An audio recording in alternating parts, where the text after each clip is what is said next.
Classical growth theory. जो main classical economist हुए हैं जैसे कि एडम स्मिथ, डेविड रिकार्डो, उन्होंने किन चीजों के बारे में बात करी, उन्होंने क्या कहा बहुत ब्रीफ में, कैसे कौन से फैक्टर्स थे जो कि ग्रोथ को इन्फ्लुएंस कर सकते थे और उस ग्रोथ को कैसे सस्टेन करा जा सकता था। सो उन्होंने क्या कहा, उन्होंने कहा पहली बात, ऐसे कौन से फैक्टर्स थे दैट कैन इन्फ्लुएंस,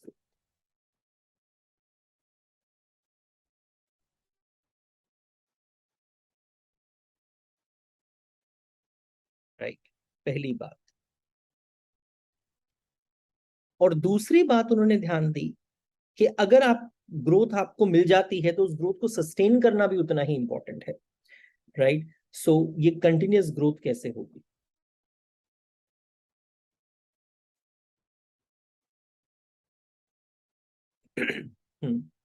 सो कौन से फैक्टर्स है जो कि इन्फ्लुएंस कर सकते थे ग्रोथ को, तो उन्होंने बहुत ही ओवरऑल तरीके से जैसे कहा कि डिवीजन ऑफ लेबर एक इंपॉर्टेंट बात है।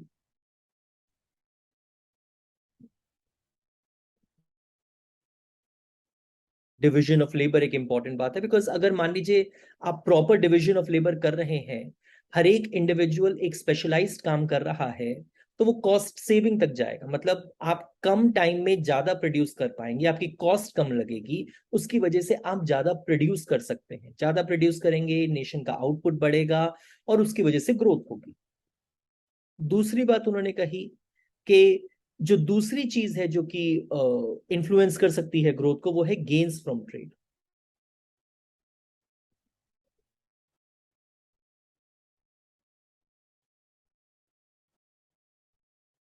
तो ना ही सिर्फ लेबर एक पर्टिकुलर इकोनॉमी में, बट अक्रॉस द कंट्रीज भी आप अगर स्पेशलाइज करते हैं, मेरी कंट्री वह चीज प्रोड्यूस करे जिसमें मैं स्पेशलाइज करता हूं, आपकी कंट्री वह चीज प्रोड्यूस करे जिसमें आपकी कंट्री स्पेशलाइज करती है, और उसके बाद अगर हम दोनों ट्रेड करते हैं तो हम दोनों का ही फायदा होगा। और तीसरी बात जो सबसे इंपॉर्टेंट है वो कैपिटल एक्यूमुलेशन है।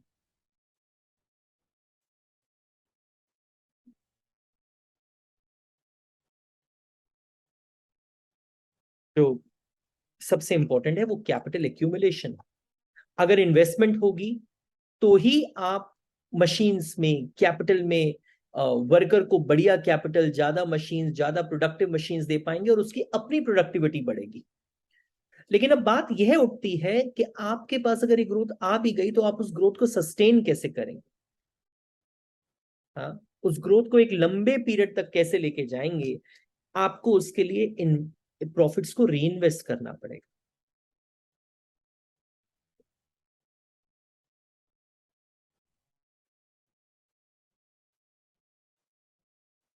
आपको उसके लिए प्रॉफिट्स को री इन्वेस्ट करना पड़ेगा।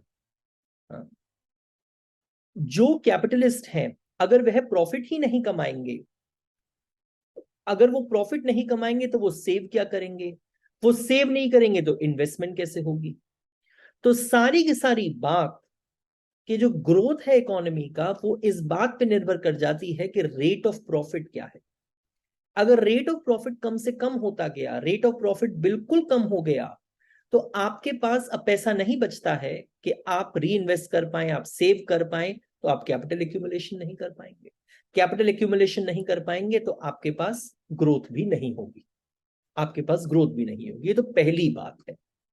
दूसरी बात उन्होंने कही कि अगर आप क्लासिकल्स को प्री क्लासिकल्स से डिस्टिंग्विश करें, बहुत ही ब्रीफ के अंदर, जैसे अगर क्लासिकल्स को फ्यूडल्स के साथ डिस्टिंग्विश करा जाए तो आप ये पाएंगे कि जो फ्यूडल लॉर्ड्स थे वो सिर्फ अपनी कंजम्पशन पे उनका सारा दारोमदार था। उनकी सारी की सारी इच्छा थी कि वो ज्यादा से ज्यादा कंजम्पशन करें, तो ये अनप्रोडक्टिव है, ये इकोनॉमी के लिए बहुत अच्छी बात नहीं है। यहां पे क्लासिकल्स ने ऐसा नहीं कहा। क्लासिकल्स ने कहा कि जो पूरा वैल्यू ऑफ आउटपुट है, that is the output from both agriculture and industry together. वो ये नहीं कह रहे थे कि मैक्सिमम पार्ट आप सारा का सारा उठा के एक ही क्लास को दे दे। दूसरा, उन्होंने मर्केंटाइलिज्म और फिजियोक्रेट्स के साथ भी उनके डिस्टिंक्शंस थे। मर्केंटाइलिस्ट जो थे, जो प्री क्लासिकल्स थे, मर्केंटाइलिस्ट का सारा दारोमदार इस पे था कि बुलियन उनकी कंट्री में आए, ज्यादा से ज्यादा बुलियन आए, ज्यादा से ज्यादा गोल्ड एंड सिल्वर आए। क्लासिकल्स कहते थे, और फिजियोक्रेट्स का सारा दारोमदार एग्रीकल्चर के ऊपर था। क्लासिकल्स कहते थे कि भैया agriculture industry both are important, that is what the wealth of the nation, value of output, the wealth of the nation is the value of output from both agriculture and industry together.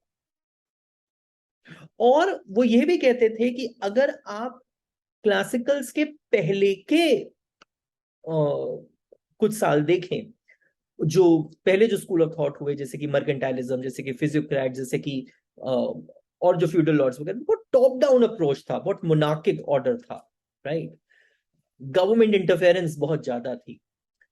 तो almost in सब classicals ने कुछ बातें mostly common कही हैं। उन्होंने कहा free trade होना चाहिए, गवर्नमेंट इंटरवेंशन बहुत कम होनी चाहिए, और जो लोग हैं वो अपने सेल्फ इंटरेस्ट में काम करें। वो ये कहते हैं कि अगर आप सेल्फ इंटरेस्ट में काम करेगा इंडिविजुअल, तो अल्टीमेटली पूरी की पूरी इकोनॉमी की वेल्थ भी बढ़ेगी, हर कोई अगर अपने सेल्फ इंटरेस्ट में काम करता है। गवर्नमेंट इंटरवेंशन कम से कम, फ्री ट्रेड, प्राइवेट प्रॉपर्टी हो, और लाइसेंस फेयर की पॉलिसी हो, that is what it is. उसके बाद उन्होंने कहा कि अगर अब आप एडम स्मिथ और रिकार्डो को देखते हैं, दो main classical economics, two main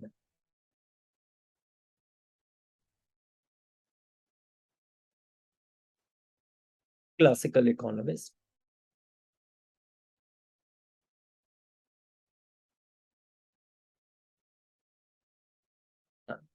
तो उनके बहुत ही ब्रीफ में उनके व्यूज क्या थे।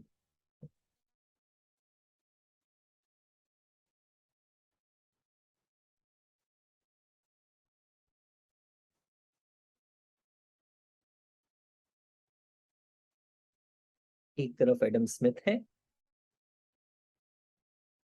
और दूसरी तरफ रिकार्डो है, राइट, और दूसरी तरफ रिकार्डो है।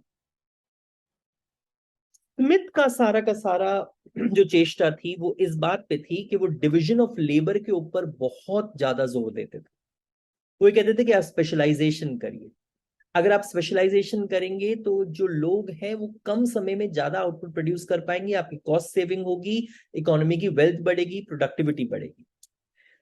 लेकिन इस स्पेशलाइजेशन के लिए आपको ज्यादा कैपिटल की आवश्यकता है, और ये ज्यादा कैपिटल आपको कैपिटल एक्यूमुलेशन से ही मिलेगी नेचुरली, और उस कैपिटल एक्यूमुलेशन के लिए सेविंग्स की आवश्यकता है, उन सेविंग्स के लिए प्रॉफिट होने की आवश्यकता है, तो रेट ऑफ प्रॉफिट होना चाहिए इकोनॉमी में, अदरवाइज हम स्टेशनरी स्टेट पे पहुंच जाएंगे। तो मेन बात यहां पे जो आ रही है वो यह आ रही है कि स्मिथ ने डिवीजन ऑफ लेबर पे बहुत ज्यादा जोर दिया था।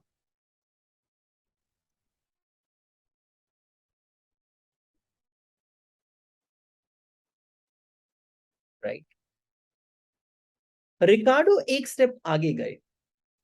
रिकार्डो ने कहा कि डिवीजन ऑफ लेबर सिर्फ इकोनॉमी के अपने वर्कर्स में के बीच में की जरूरत नहीं है। अगर मेरी अपनी पूरी कंट्री स्पेशलाइज करती है एक पर्टिकुलर प्रोडक्ट में, और आपकी कंट्री स्पेशलाइज करती है दूसरे प्रोडक्ट के अंदर, तो हम दोनों एक दूसरे से ट्रेड कर सकते हैं।